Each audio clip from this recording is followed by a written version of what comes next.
All right, Larry Krueger here in, where are we? Tapachi. Tapachi. On the way back from Vegas for the Krug Show, brought to you by Pig and a Pickle. Great time in Vegas. Thanks to Pig and a Pickle for being the title sponsor of the Krug Show.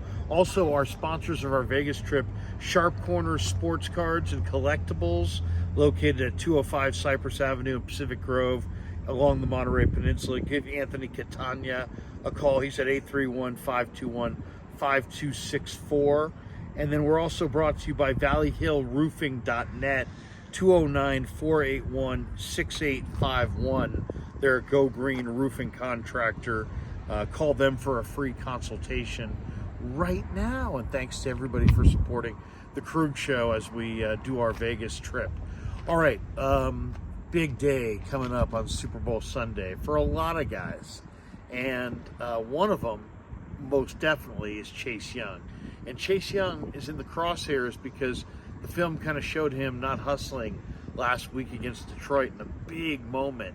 And he really lost a lot of respect around the league and probably in his own locker room when he put that on film. He actually addressed this with Jennifer Leachand, I believe, Monday at Media Day in Las Vegas. Little discussion this week about the effort that was in the Detroit Lions game. How are you guys going to regroup? What did you guys talk about this week? Yeah, we know we have to do better. We have to do more.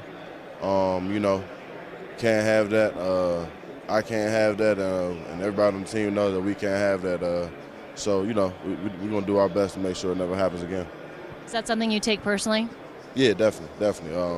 We definitely can't have that on the field, especially when you want to be a top defense in this league. So there you go, Chase Young kind of owning the situation as far as his lack of, his lack of focus and lack of, fire in that NFC Championship game. John Lynch said it will not happen again. Steve Wilks said he was embarrassed. Kyle Shanahan said it wasn't the Niners culture. Other players noticed it wasn't a good thing. Now, as far as who's got the most on the line in this Super Bowl, I mean, you could argue a number of guys. If Brock Purdy wins this game, he's in a totally different category as far as football fans are concerned around the country and how he's viewed. It's a huge game for Kyle Shanahan, who's right now wears the moniker of the best coach in football, who's yet to win a Super Bowl. It's a huge game, I think, for Javon Kinlaw, who's a free agent, is an interior player. He's playing exceptionally well. But it's the biggest game of the year for Chase Young. Chase Young basically put a gigantic X on his chest when he decided to kind of loaf on the backside on a touchdown run in the NFC Championship game. And the film is distributed to everybody. Everybody can see it. And there's that old saying, I lie, you lie, but the film never lies. And the film didn't lie on this one. It showed that he was loafing on the backside. So it caused a lot of people a lot of embarrassment, I'm sure. Steve Wilks, one of them. Steve Wilks said he was embarrassed. I'm sure he was. Kyle Shanahan made it perfectly clear this is not our culture. Not only is this an odd move for Chase Young, but it's a really odd move because he's a free agent. He's a free agent at the end of the year. And he's not slated to get huge money right now. If he doesn't have a huge Super Bowl, just a massive game where he's got pressure on the quarterback, maybe a sack or two, and really has an impact, there's just going to be an awful lot of people who think that Chase Young is done as a big-time guy.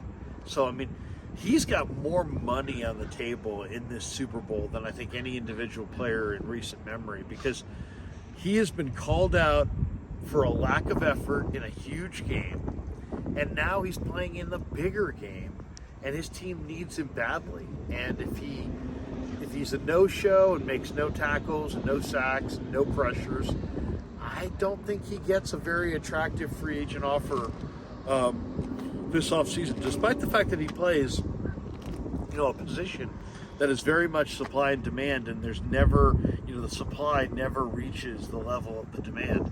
So for that reason, he'll probably continue to get paid decently. But ultimately, when teams think that you're not bringing it on every snap, Man, the first thing that they really care about is motor.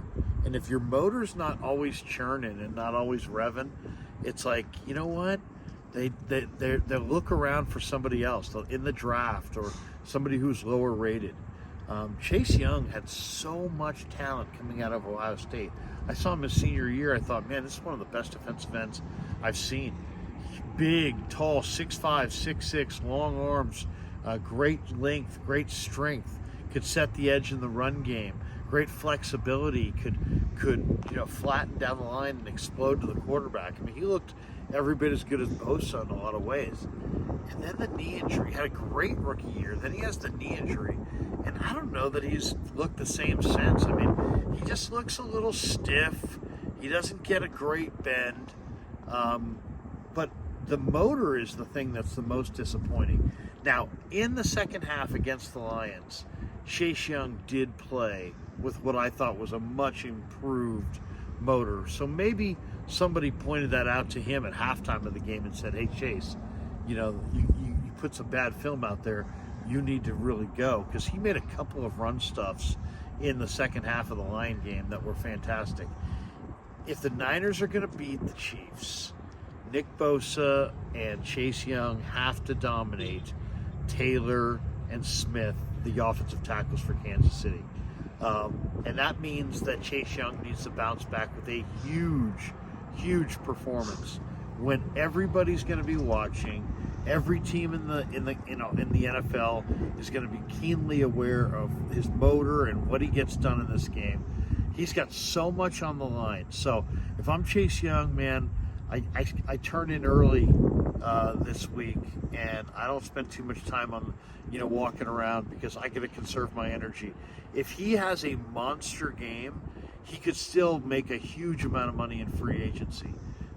But if he has another game where he isn't productive or the motor just looks pretty pedestrian or not on full tilt, that could go a great distance to hurting his potential to earn that big check in the NFL. So does Kinlaw have a lot on the line? Sure. Does Purdy have a lot on the line? Yeah. Does Kyle have a lot on the line? Absolutely. Nobody has more on the line than Chase Young. And it's all or nothing, man. He could make millions, or he could literally be, in that, hey, why don't you show up in camp and we'll see what it looks like kind of a deal. So it's going to be a really interesting offseason, but also Super Bowl Sunday is going to be incredibly interesting to see if Chase Young really shows up. My experience has been that, when you get called out, it doesn't matter if it's at work, if it's in a sport, or if it's something else, you get called out. There's two ways to respond. You can crater and disappear, or you can bounce back in a big way and come back fighting. And we'll see what he's up for. And, it adds that much more juice to Super Bowl Sunday. Thanks to Pig and a Pickle. Thanks to our Vegas trip sponsors. And thanks to all you guys for supporting The Krug Show on YouTube.